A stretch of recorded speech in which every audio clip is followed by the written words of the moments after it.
Salam l'équipe, j'espère que vous allez bien. Nouvelle vidéo sur l'Algérie U20, donc les jeunes. Le tournoi UNAF commence demain, donc match d'ouverture Algérie-Tunisie à 14 heures. Donc l'UNAF, c'est l'Union africaine de football. On va un peu en parler dans cette vidéo avant que le tournoi commence. Je pense débriefer tous les matchs après les rencontres. Parce que c'est une équipe très talentueuse, c'est une équipe voilà, qui est intéressante à suivre et il y a pas mal de petits talents, de petits jeunes intéressants, en passant par Titraoui, Boulbina, Adja, Oudji, Ouenas. Donc voilà, on va un peu parler de tout ça. Juste avant ça, pour ceux qui ne sont pas abonnés, je vous invite à le faire si les vidéos vous plaisent. Un maximum de pouces bleus sous chaque vidéo, c'est très, très, très important. Il y a toujours très peu de pouces bleus comparé au nombre de vues, moins de 10%, voire des fois moins de 5%. Donc, je vous demanderai de faire un petit effort, ça serait bien pour le référencement de la chaîne et de toujours participer en commentaire. Le but, c'est d'échanger avec vous, pas que je fasse un monologue. Bref, donc Algérie U20, dernier finaliste de l'Arab Cup U20, une équipe qu'on avait suivie.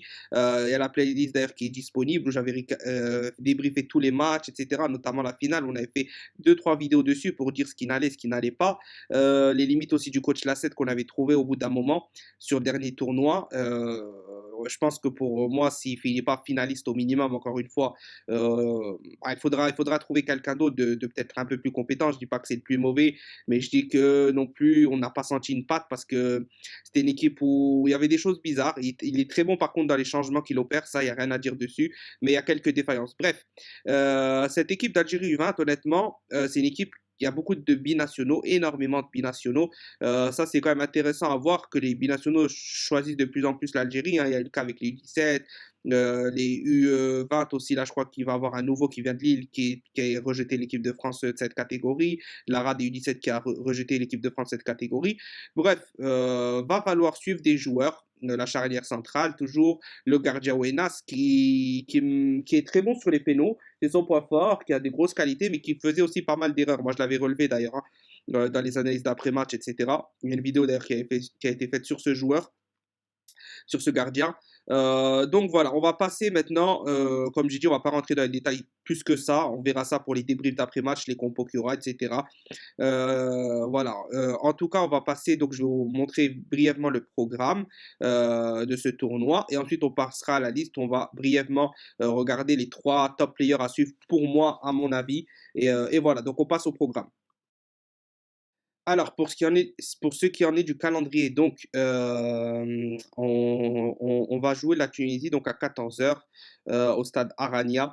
Ça sera le premier match d'ouverture. En même temps, je crois qu'il y a le match Égypte-Libye. Donc, ouais, bizarrement, je pensais qu'il n'y avait qu'un seul match d'ouverture. Bon, c'est pas grave, hein, c'est une compétition quand même qui est minime, mais qui fait partie des compétitions officielles de la CAF. Égypte-Libye. Ensuite, pour la deuxième journée, nous, on va se concentrer que sur le match d'Algérie. Il y aura Mauritanie à 14 heures aussi le 11 novembre, donc jeudi, la veille du match des Verts. Ensuite, le 13 novembre, 2 jours après, il y aura Égypte-Algérie, ça va être intéressant. Il y aura ensuite Algérie-Libye le 15 et le 17, on sera sur rien, tout simplement. Ça s'arrêtera là, je pense. Ouais, il y aura truc et c'est un genre de mini tournoi. En fait, on verra bien. Je pense que c'est au nombre de points que ça va jouer, en fait, tout simplement. Et à la fin, il y aura le classement. Peut-être, je ne sais pas si il y a le même nombre de points, comment que ça se départage, certainement nombre de buts, mais en tout cas, il n'y aura pas de finale directe, hein, c'est vraiment un petit tournoi. Intéressant à suivre, nous, pour nous confronter à les autres équipes, voir un peu notre niveau comparé aux autres. Tunisie qu'on avait déjà battu. Donc voilà, ça va être intéressant. Honnêtement, ça va être intéressant. Libye, Mauritanie, Égypte, Tunisie. Le Maroc, malheureusement, ne fait plus partie de la compétition. Je pense qu'ils ont déclaré forfait ou il y a eu un problème. Donc bref, voilà, ça c'était le petit récapitulatif des matchs. On va passer à la liste et on va voir tout ça. Donc voici la liste à l'écran, donc vous pouvez la voir, la consulter tranquillement. Donc on va simplement, moi je vais simplement vous donner les joueurs vraiment à suivre au-dessus du lot et à mon avis à quel poste peut-être les voir, etc. Mais on va pas s'attarder sur chacun d'entre eux, ça sera dans les débriefs après match. Alors il y a le gardien Ouenas qui est très intéressant à suivre, gardien de Saint-Etienne. On a la charnière Bendris d'Israël de l'Olympique de Marseille. Je pense que ça va jouer sur ça, hein. Cette charnière-là, elle avait quand même donné plus ou moins satisfaction. Donc moi, je la verrais bien être reconduit. Ensuite, au milieu de terrain, on a vraiment, pour moi, ouais, Titraoui et Adjaoudi, c'est vraiment fort. Titraoui, Adjaoudi, c'est vraiment très très fort pour moi, c'est au-dessus. Après, en termes un peu de vista, de sentir les choses et tout, on a Bouaouni qui peut être intéressant.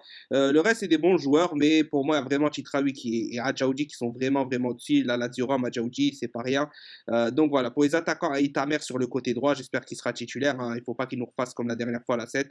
Et, on a aussi Boulbina sur la gauche, il est monstrueux.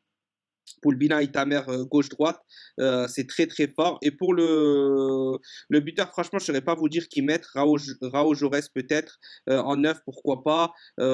Sinon, on a Oussama Amar, ouais, pourquoi pas. Ben Yazli Islam, joueur de la JS Aoura, je connais un peu, mais pas plus que ça. Après, on a Matou Bonzila Kamel, donc lui, il me semble que c'était le joueur où il y avait une petite interrogation par rapport à une petite polémique, mais bon, on en reviendra à débrief avant match. Donc voilà, si je devrais vraiment citer les joueurs principaux à suivre comme ça, sans tous les citer parce que c'est pas le but, alors il y aurait Oenas, Bendris, moi j'aime bien Bendris surtout, au niveau des défenseurs. Titraoui, Adjaoudi au milieu et devant Aïtamer et Boulbina du Bayern et du Parado. Donc voilà, moi c'est ces joueurs-là que j'aimerais mettre en avant les débriefs d'après-match qu'on fera et on verra ce que ça donne. Voilà, en tout cas, on souhaite bonne chance à nos jeunes. J'espère que cette vidéo vous aura plu. Désolé, il est un peu tard, elle va sortir à 23h30. J'aurais voulu faire ça plus tôt, mais voilà, la vie du quotidien m'en empêche, on va dire. Mais j'essaye vraiment, vraiment de m'améliorer sur ça et de vous proposer des vidéos plutôt vers 21h, 22h maintenant. Notamment 21h, ça serait une bonne horaire. Je pense qu'on va essayer de se régler sur ça chaque jour. Bref, maximum de pouces bleus si la vidéo vous aura plu. Maximum de pouces bleus pour nos jeunes. On espère qu'ils finiront premiers de ce tournoi, qu'ils montreront de belles choses et que quelques joueurs s'illustreront encore plus. Et on espère voir un asset quand même un peu plus... on en attend plus de ce coach-là quand même, ou soit il va clairement nous montrer qu'il est limité. Là, il faudra prendre certaines mesures, je pense. 1, 2, 3, viva l'Algérie. Le match sera disponible demain à 14h sur la chaîne tunisienne que je vous ai dit. Et voilà, on se retrouvera, je pense, fin d'après-midi pour débriefer tout ça. Allez, une victoire, Inch'Allah. Salam l'équipe.